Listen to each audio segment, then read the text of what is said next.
Congresswoman Marcy Kaptur is a Democrat from Ohio and the co-founder and co-chair of the House Ukraine Caucus. Congressman Brian Fitzpatrick is a Republican from Pennsylvania and co-chair of the House Ukraine Caucus. Good to see both of you. Congresswoman Kaptur, you first. You know, that new round of military funding for Ukraine, now bringing the total for U.S. aid to Ukraine for the last year to around $1 billion. Is that enough, or do you see more coming?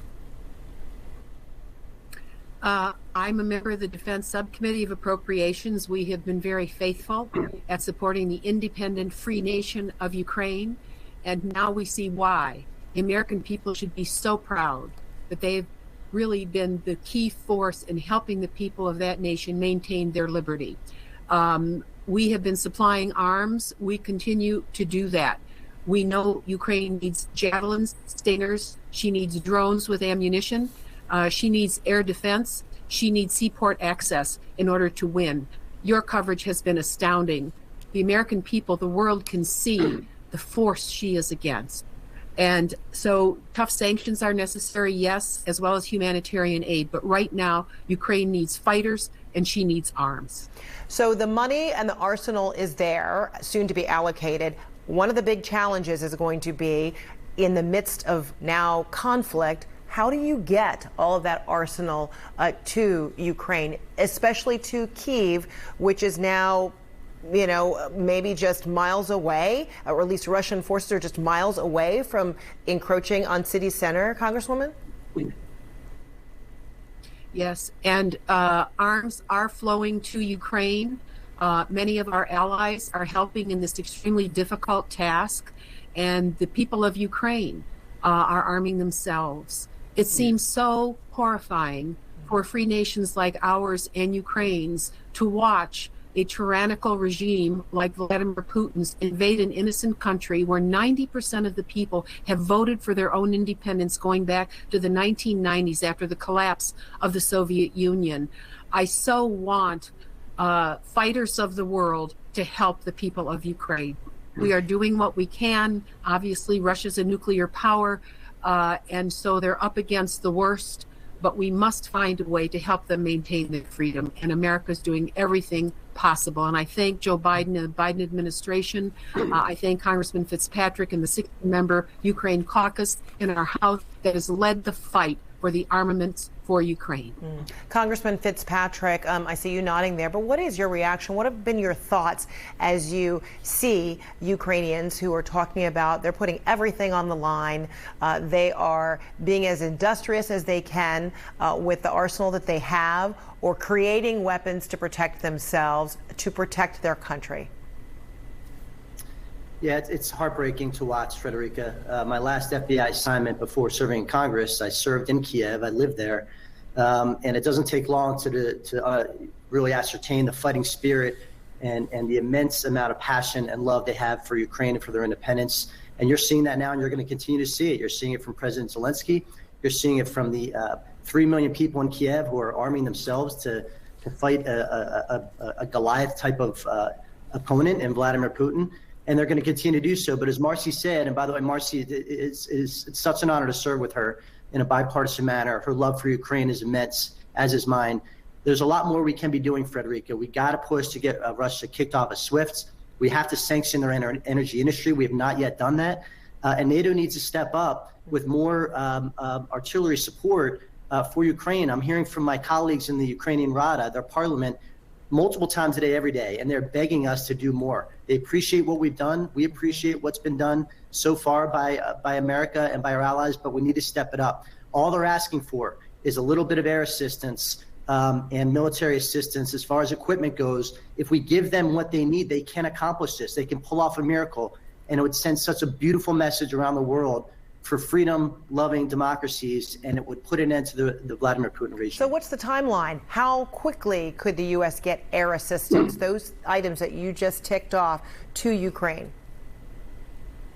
The sooner we act, the better. And we can, you know, as far as your previous question, days? how do we get it in?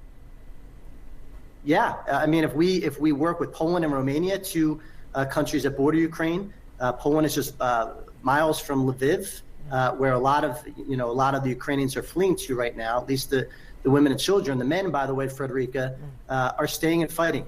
Many of them that I've talked to, they're bringing their spouses and their children and their elderly parents to the West, and they're going back to Kiev to fight. It's just an amazing story of heroism. It really is amazing, and just hearing the details from all of the individuals who've been able to convey what is driving them during these times of desperation has been extraordinary. And given that you lived there in Kyiv then, and you are seeing what people are willing and able to do, does it even surprise you? Did you know that there was the fortitude in these individuals to take these kinds of risks and put their lives on the line the way they are right now in these last few days? I do, Frederica. Anybody that was observing the Euromaidan revolution when the Ukrainian citizens single-handedly exiled Viktor Yanukovych, who was a Vladimir Putin puppet, kicked him out of the country, and they took their country back, and they installed, they had a democratic election and elected Petro Poroshenko, and then subsequently Vladimir Zelensky. These are strong people. They are strong. They desperately want to be part of the EU. They desperately want to be part of the West. They desperately want to be a part of NATO, but they need our help. We were a young democracy at 1.2. Ukraine's only 30 years old. And it's important to note, Frederica, over half of the country was born after 1991. After Ukraine won their independence, they want no part of Russian rule. And Russia may be able to steamroll the country, but they will never be able to hold Kiev or Ukraine. The people will not allow it. Congresswoman Kaptur, you have visited Ukraine in the past. Your district has a substantial Ukrainian population. What are you hearing from your constituents? What are they saying to you? I think for the younger generation, they have never experienced a tyrant's horrifying invasion of an adjacent country. They have never seen liberty quashed, the attempt to quash liberty. And so I think our country and our young people are waking up to that there are real enemies in this world. My first trip to Ukraine was in 1973, and it was Soviet occupied. And to compare that region today to what it was then, the people are open. They are Western in outlook. They want to meet the world. They want to improve their country. They don't want to go back to the 19th and 18th centuries. And so what I'm hearing from the American people first is shock, and then they're glued to the televisions watching this, and they want to help. My phone is full of messages. I can't even handle all of them. And I think that we have to move toward humanitarian aid, and we will with our NATO allies and with other countries in the world. But right now, we have to supply Ukraine with the arms she needs to win, and frankly, fighters. When our country was first founded, two of our top generals, Tadeusz Kościuszko and Kazimierz Pulaski, were from Poland. They came on their own to help General Washington make sure that the battle plans were developed properly and implemented. So I hope that freedom-loving people around the world will help Ukraine, and we can help provide arms and advice. Thanks to both of you. Congresswoman Marcy Kaptur and Congressman Brian Fitzpatrick, really appreciate you. Thank you.